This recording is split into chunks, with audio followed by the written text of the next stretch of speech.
This is a development image of Highway Rollers. This here is actually in the final version of Wii Party U, and what on earth is this? All these will be answered as we dive into Wii Party U's unused content.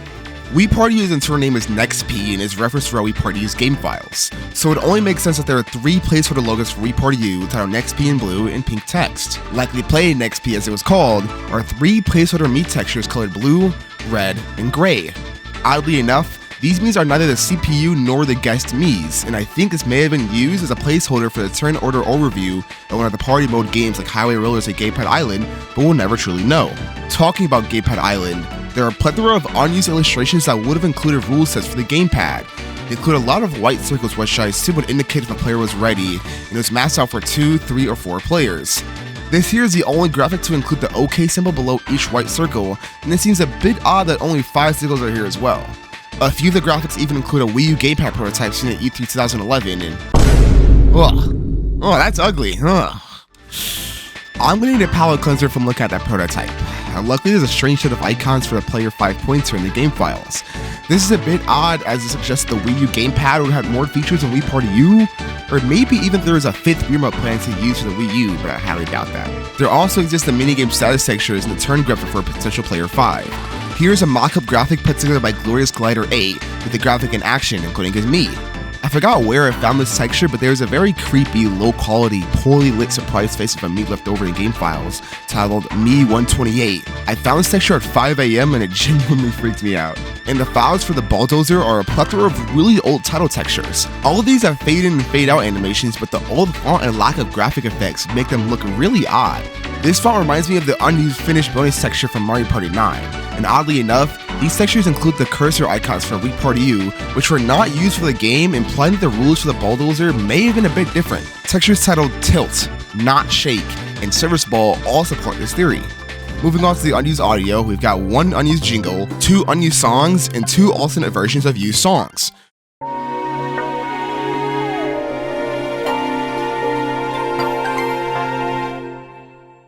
The purpose of the jingle is a bit vague. It gives off a bit of a space theme and a lost theme, but also a little bit of hope. I genuinely didn't see a fitting purpose for this until I found out that the file name reveals that it would been used for a minigame opening jingle.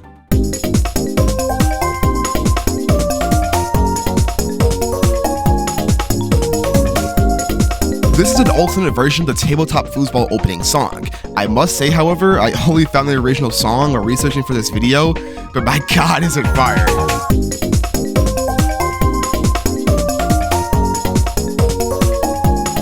The only difference between this version and the final song is the loop transition heard here.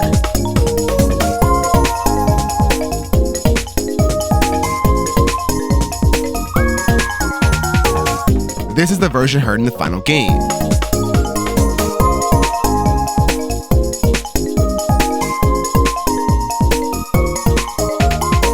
I honestly prefer how smooth the transition sounds in the final version of the game.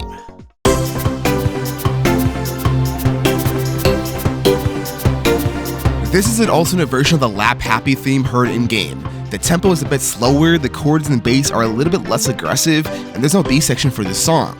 I imagine that this would have been used for a replay if there was a close finish between 2 or more players, but in the final version of the game, the song is completely muted, and we only hear the audience cheering in the final version. After finding the original file name, this seems to be the case as it is titled to be a minigame ending theme.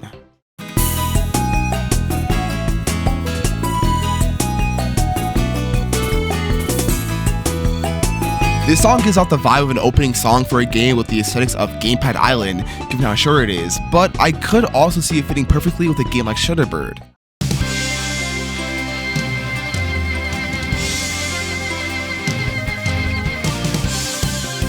This second unused song is truly epic. This could very likely be the opening theme of a TV party game, but also this would fit very well with a balloon buggy type of minigame. The full loop takes 68 seconds to complete, you can just imagine it with balloon buggies in the background. Also, this transition to complete the loop with snares and toms.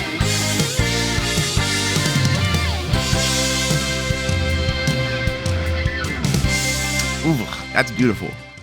Wii Party U currently has 5 minigames / most of the content completely unused. We'll start from the games we know the least about and finish with what we know the most about. We all know recipe recall, simply memorize 10 veggies and put them in the pot. However, known as NMG307 internally, there is an alternate 1v Rivals version of the minigame where the gamepad player would be the one to select the order of the veggies. Here we can see the original UI in the top right corner was a little bit different, and this is intriguing for a multitude of reasons. First, if this made it into the final game alongside the 4-player version, then this would have been the first time a duplicate version of a game would be a 1v Rivals instead of a duel, which we saw a lot of in Wii Party. Second, I'd like to imagine this is the first version of this game, and if so, I can definitely see the issues behind its game design. There is no legitimate strategy behind the solo player's inputs, and the team just has to sit there, watch, and memorize 3 to 4 veggies each, making it insanely easy for them. Repurposing this as a free-for-all minigame was genius, but this is also my speculation. Known as NPG005 internally, we have one less than high-quality image of what is seen to be a turn-based ghost-finding game. We see cards being used, a turn order at the top of the screen with ghost icons, and a set of controls in the bottom right corner. We know that this would have been one of the modes under House Party or TV Party according to its ID, and from the looks of it, this game made it very far into development. This screenshot looks somewhat polished with what seems to be the shader system used in the final game represented here as well. We know that the Japanese title for this game is Ghost Hunter, according to a title texture with an ID matching the game. Unfortunately, that's all we know about Ghost Hunter. Known as NMG403 in the files, is a very bare bones preview image of a drill-looking minigame. This is the only screenshot we have of this image, and I couldn't really find any references to this minigame's title in the game files, so it remained a mystery. Known as NPG037 internally, is an unnamed gamepad camera game where you must use the gamepad to search around your room and find an object, using your room and camera as a play space, similar to the ghost game from Replay Motion, the AR cards in the 3DS, or Face Raiders. The gamepad will behave similarly to a metal detector, where the beeping will get faster as you move towards the item, and then be dug out by the Wii remote. Footage of this game suggests that the player would look at the TV screen to find potential items, and the gamepad will start beeping. Unused textures left over in the game files include a stone-like texture that is likely for a floor, a rock model, and a leaf texture, which in the game's current state will be the only item you see when digging. Finally, NMG409 is an unnamed flower watering minigame where players would fill their water buckets with water plants for points. Thanks to Adoran on YouTube, we can see this unused minigame in action. Both the preview image and the preview video for this minigame are left over in the game files. The message file regarding this minigame's rules and name have been removed, but in this menu, we can see that the controls menu is a bit interesting. There are a plethora of unused models and textures in this minigame with a beautiful opening, but once the me's turn around, yeah, this game's unfinished. The AI for this game doesn't exist, but is still completely playable with one player. The game is simple. You have a pot full of water, and you must water the plants in the 5x5 grid. You run out of water as you water the plant, so you have to fill up your bucket in the top right corner of the screen. Randomly, a gold flower will appear giving 3 points instead of 1. Once all the flowers are watered, a new cell will be generated to start the next round. This game being cut makes sense as it is fundamentally flawed. There is no real way to outplay your opponents because you are all at the same speed, and the optimal strategy is way too linear, boiling this game down to complete luck. This minigame is surprisingly functional, and it's clear this minigame made it very far into Wii Party's development before being cut. Along with that, there are 3 textures indicating that the scoring for the game was originally different from what is seen in the final game. A button allowing you to view a score table, and close it, would reveal that you would receive points according to how many flowers you watered in that specific round. 1 point for 2, 5 for 3, 15 for 4, and 25 for 5. This is a bit confusing because, what is going on here? This makes literally 0 sense. We'll never truly know, unfortunately. There are 6 total party games, not minigames, that had their title texture graphic left over in the game files. This would have been seen as you select the game, set it up, watch the opening cutscene, and review the game and the results. Knowing this is super cool because you get to know the names of some of the cut games from Wii Party U.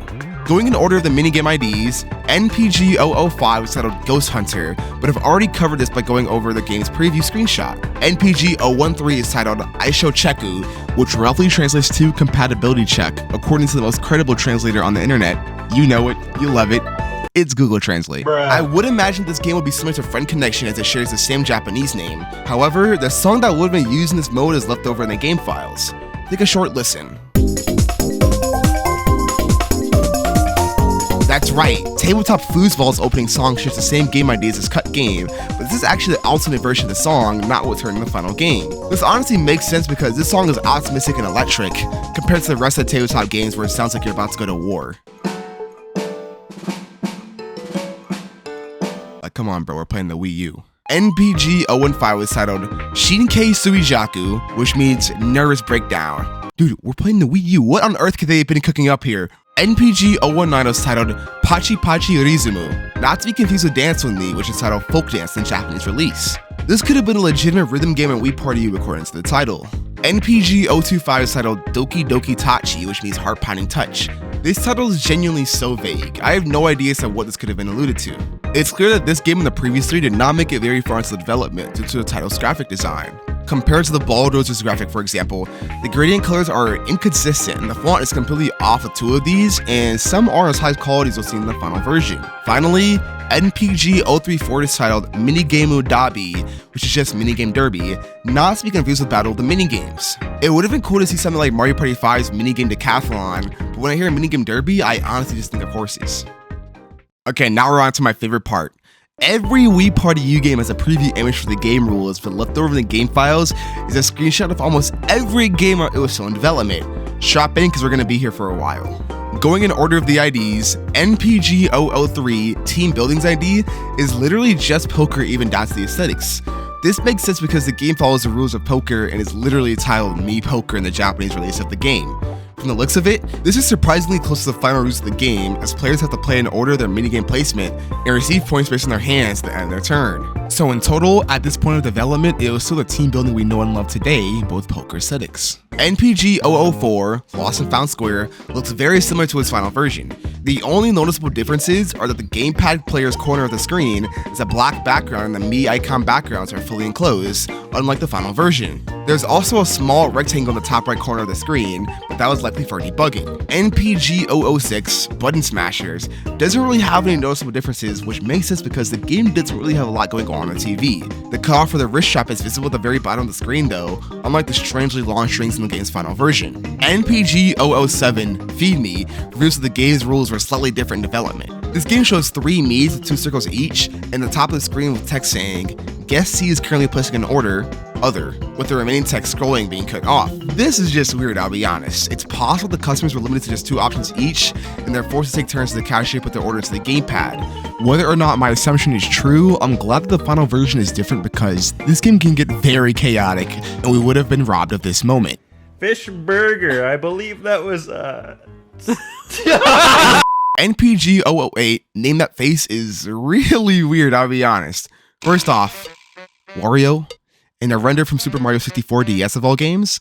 I'd like to imagine that this is just a photo a developer took in their Nintendo office, but either way, this UI looks pretty different from the final version. This would operate similarly to Buddy Quiz, where instead of pointing and clicking like in the final game, the players select in their Wii Remote directional pad. I honestly prefer what we saw in the final version, as players are forced to put more thought into their decision as they select. Either way, the UI here looks a lot closer to the Wii Party than Wii Party U, with a lot of solid colored gray. NPG 012, Tabletop Gauntlet, has a lot of small differences in its first course that is evident if you look closely. The background in the final version of the game is composed of diamonds instead of lines, the starting line shares the same opening barrier, and doesn't have any arrows. In fact, the entire course is devoid of arrows. All 3 of the finish line areas are much more obvious in the final version. The maze course is slightly different and doesn't have the cardboard aesthetic seen in the final version, and the swinging ball obstacles in the final stage has a slightly different model. The final version of the game has lights to represent which ball made it to the finish first for each round, instead of having 3 balls finish first, which is a system I'm a bit indifferent about. I'd predict that the games would feel a bit more cutthroat, as it would always be close, but starting and stopping for each ball will kill a little bit of momentum. NPG 014, Me in a Row, had its tile set visible to both players at all times, instead of being a toggle that the player could view in their turn. NPG 017, Do You Know Me's ID, has a preview screenshot that looks odd for only one reason. The general game aesthetic is the same, but the lighting and shader system was not implemented in the screenshot, making it look very unpolished and odd. The arrows don't have any glow on them, the chair was originally red, and everyone is saying in the screenshot, likely due to the animations of rigging not being complete for the models. NPG 018, Dance With Me, also looks very odd. The lighting system clearly isn't set up, but the art and map surroundings are also a bit different. The floor is very yellow in the screenshot compared to the final version. The houses are completely different colors, there are flowers in the bushes, the flags have actual patterns in them, and so much more. I can sit here and name a lot, but you yourself can take a look around. In the final version of the game, everyone looks super happy, but in the previous screenshots, they all have a neutral face. Oddly enough, the audience in Name That Face is full of the CPU Miis seen in the final version of the game, but the Miis in the background of this preview image are not CPU Miis at all. The only explanation that makes sense for this could be that the screenshots were taken very early in the game's development. NPG 021 Tabletop Baseball has a lot of small differences. There's a small radial gradient in the Mii's icon background, the bases are white with colored outlines in the final version of the game, and the grass is a bit grainier at the previous screenshot. NPG 022 Tabletop Foosball has a timer and score graphics seen in all other parts of the game in the previous screenshots, and the goal, rim, and floor are colored blue and red for each player. NPG 023 Puzzle Blockade has a far less polished answer key and doesn't set the progress on the current level. NPG 024 Animal Matchup has a different texture for the team's remaining hearts, with both the hearts and background being different. NPG 026, which is oddly enough the selection menu for competitive tabletop minigames, has a different background with the floor being different. There is no marker for whether or not a game had been played on the save file, and slots without minigames were gray gradient instead of being completely gone. There was no rating button in the bottom center of the screen, and the rating option was in a pink button instead of the orange and yellow we see in the final game. NPG 027 Highway Rollers looks pretty different, I'll be honest. First off, these dice are massive, and I can only imagine what they must have looked like as the Mii powered them up or even held them. All the space indicators in the background are blue here, and the radials after the first challenge of the map don't appear red. The water looks a bit different, but also, where are the Miis? I mean, I guess it makes sense that they're not here because how on earth did they get to this giant highway in the middle of the sea in the first place? But it feels far more empty without them. The string of spaces was changed to be last place boost in the final version of the game, and there is no map placement indicator on the right side of the screen. Finally, the text indicating the number of spaces remaining in the corner of the screen doesn't include the word space. NPG 029, which is the minigame collection free play menu, looks a little bit different here. Similarly to the tabletop menu, there is no function for a random game to be selected, and the rating button is pink instead of yellow. The back button's icon was flipped upside down and the edges were curved a bit more, and a little bit of the text in the top right corner was replaced with its kanji. On top of all of that, 8 of the 15 minigames here have noticeable differences from their final version. Luckily, we can identify all these minigames because they are in the order of their internal game IDs. The first game is Cliff Riders, and it's clear that maybe it wasn't always meant to be a game where you're on a unicycle, because that kind of looks like a toy car. The results texture is also definitely different from what I've seen in the final version. Sherbetberry's only noticeable difference is the gradient being different, and there being no player icons in the corners. This third minigame was addressed earlier, and this is the exact same screenshot. Moon-based escape doesn't have the current record at the top of the screen. Jumping targets looks really weird, to be honest. It's a bit difficult to tell what is going on in screenshots due to the incredibly low quality, but it looks like the points you'd gain were linear from top to bottom, with more points being colored red instead of pink or orange. The target wall itself looks really far away, and it's impossible to distinguish what is going on with the Miis or the targets. The unnamed watering minigame is here as well, but we've already covered it. This 12th minigame is impossible to distinguish if we didn't know that it was RC Drifters. Due to the low quality, we have no idea what is going on in this minigame, but it looks completely different. We are at a side POV instead of looking from the top down. There's a red and green bar on the right, and I've got no clue what it represents. There is a yellow ball that looks like the things you shoot in Splatoon that will teleport you to it. I've got no clue what's going on here. Finally, Domino Tally's window representing A button presses is pretty different as the background is gray instead of white with curved edges. It's super cool to see minigames in an old state like this. The platform model and textures of NPG 030, Battle of the Minigames, definitely looks a bit unpolished. There is no modeling for this Go Trip, or whatever you want to call it. The colored platforms opt for a diamond pattern rather than a checkerboard pattern, and the finishing platform has a crown on it in the final version of the game. The background also does have a million minigame icons flying around, like we're in the We Party You Matrix. NPG 031, Bridge Burners, looks pretty close to its appearance in the final version of the game, aside from the heart icons looking a bit different. The lighting and shading system also looks a bit incomplete and unpolished. NPG 032, Demolition Row, looks very different from its final version. The background is very dark and looks closer to Castle Clearo from Mario Party 9. The models in the background like a lighting system and are completely untextured along with the floor. From the looks of it, the game is very 2D in the early version as well. The blocks themselves are almost all different except for the yellow block, and the purple block was replaced with orange in the game's final version. The graphics window at the top of the screen are also a bit different, as they're completely gray compared to the colored background in the final version, along with the special block meter. NPG 035, Dojo Domination, has quite a few differences.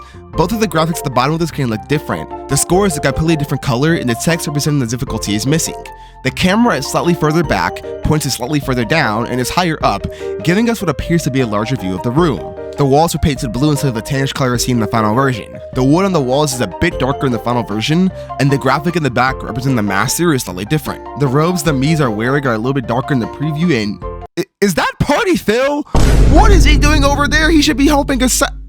Whatever, who cares? NPG 036 Water Runners looks very close to its final version, aside from the stringish rope tied around the beaker representing the finishing mark, the top of the beaker being expanded a bit in the final version, and the weird meter at the bottom of the screen. This could be something similar to Time Bomb, where it represents the balance of the Wiimote, or it could be a debugging method for the beakers. Either one makes sense to me. NPG 038 Tabletop Tournament is very unpolished. The background lacks the gradient seen in the final version. It looks similar to what we saw in Battle of the Minigames. The floor looks completely different, and the gradient used in the background, the bracket graphic, is a bit dark at the bottom. The floor is completely different with a checkerboard pattern in the earlier screenshot, but there are two big things that stand out to me. First, this table and gamepad are completely untextured, making them look really odd and out of place with the unfinished lighting and shading system. Second, what is she doing, ma'am? Host the game! Those are all the main game modes we see in the menus, but in the free play challenge menu, all the games that you had yet to play in the free play or main game modes would originally be locked. This would reveal some of the old aesthetics of these games.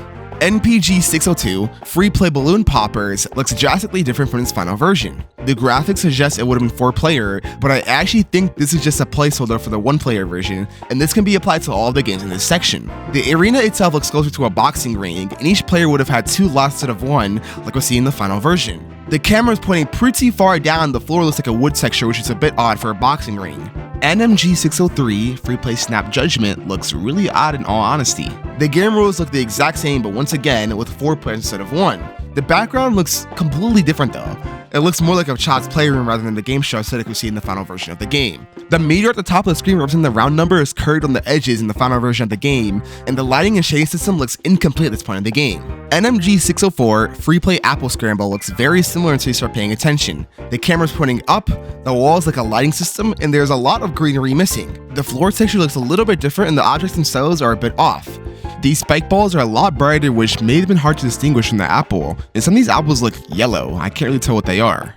NMG 605 Free Play Bing Bang Blasters suggests that instead of taking turns, players would just shoot at the blocks and try to knock them down at the same time. Now this is a bit interesting because I'd imagine this is very hard to track who truly knocked down what, and it can get a bit chaotic. Changing the game to be turn-based makes a lot more sense. Finally, NPG 033 Spot the Sneak is actually a used image in the Japanese version of Wii Party U. When the game is locked, it does indeed use this preview image, but this does not reflect what is seen in the final version of the game. For simplicity's sake, we use the unlocked version of the screenshot, which is actually unused. Look closely, the background is weirdly dark along with this entire image, and none of the players are dressed up in the final version. It's interesting that none of the testers or developers caught this mistake before creating the final build of the game.